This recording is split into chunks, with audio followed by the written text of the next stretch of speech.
Akbar, on va le voir par la suite, mais lever les mains, ça c'est une divergence au sein des gens de science. Parmi les paroles les plus connues dans le madhab de l'imam Malik, rahimahullah ta'ala, c'est qu'il est rapporté que l'imam Malik, rahimahullah ta'ala, rapporté comme il est mentionné dans le Mudawana al-Kubra, et comme il est mentionné dans beaucoup de livres dans le Malikiyya, et bien que, contrairement à ce qu'il y a dans le Muwatta, mais dans les explications de l'imam Malik et dans les paroles qu'ont rapportées les savants de le Malikiyya, eh bien une des paroles les plus connues dans le madhab, c'est que le prophète a levé ses mains qu'une seule fois dans toute la prière. Une seule fois. Allahu Akbar, il ne levait plus les mains. Et parmi les paroles connues, vous savez, c'est as-sadl. Et on va en parler dans les détails, Inch'Allah ta'ala, dans le madhab de l'imam Malik, il faisait ça le prophète. Allahu Akbar, et il baissait tout de suite ses mains, comme ça. Allahu Akbar. Il laissait tomber tout de suite ses mains. Allahu Akbar. Et il laissait ses mains tomber, et il ne les relevait plus. Ça veut dire, quand il faisait le ruku', Allahu Akbar directement. Quand il disait, Sami Allahu liman hamida, Rabbana wa lakal hamd, il ne levait pas les mains. Quand il disait Allahu Akbar, il ne levait pas les mains.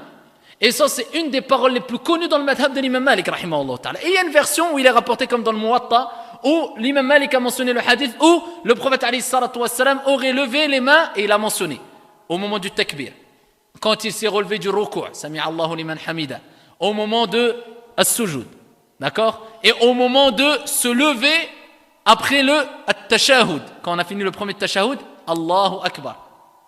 Mais quand on regarde, et ça je ne rentre pas dans les détails dans l'étude du madhab, et quand on regarde toutes les paroles prépondérantes qui ressortent et les explications qu'ont données les savants dans ce madhab et concernant les paroles de l'imam Malik, rahimahullah ta'ala, parmi les paroles les plus connues et les plus répandues dans leur madhab, c'est quoi? C'est non seulement un sadl, tu ne fais pas le qabd, pourtant dans une version et dans le Muwatta il est mentionné le qabd, mais je ne rentre pas dans les détails, et comme quoi tu lèves qu'une seule fois les mains. Donc si quelqu'un va voir une personne dire Allahu Akbar, poser ses mains, mais tu es qui pour entrer dans le jidal avec lui, toi, ya Abdallah? Pour dire, ya akhi, la lèche ses mains, c'est un mubtadi', mais tu sais de qui tu parles. Je te cite simplement 20 noms de savants de le madhab de l'imam Malik, rahimahullah ta'ala, eh bien tu vas dire, ah, mais j'entends ça, je ne savais même pas que c'était un malikite. Et tu connais, et c'est des études, des années et des années d'études qu'ont fait les savants dans le madhab pour sortir les paroles prépondérantes dans le madhab. Et le madhab de l'imam Malik, c'est un des plus connus, des plus répandus. Surtout que l'imam Malik, c'était l'imam Malik qui vivait où? À Médine.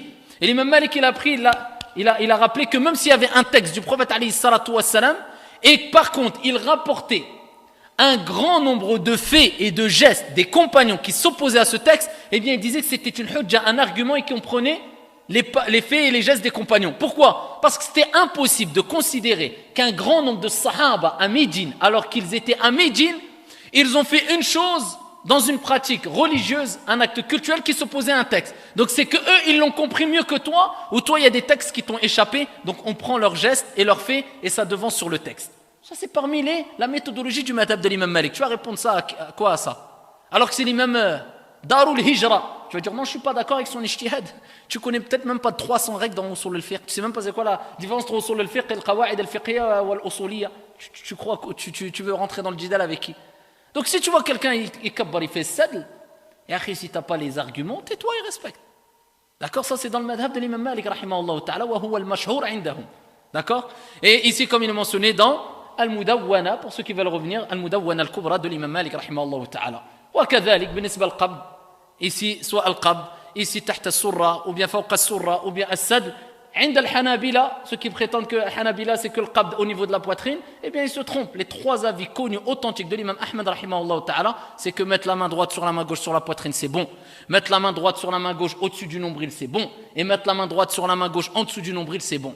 Et ça vous le retrouvez dans le Kitab al-Mughni, ça vous le retrouvez dans tous les kutub de l'imam Ahmad rahimahullah ta'ala, ou des savants de l'imam Ahmad, ou bien ashab Ahmad rahimahullah ta'ala. Donc à la kulli hal, on continuera avec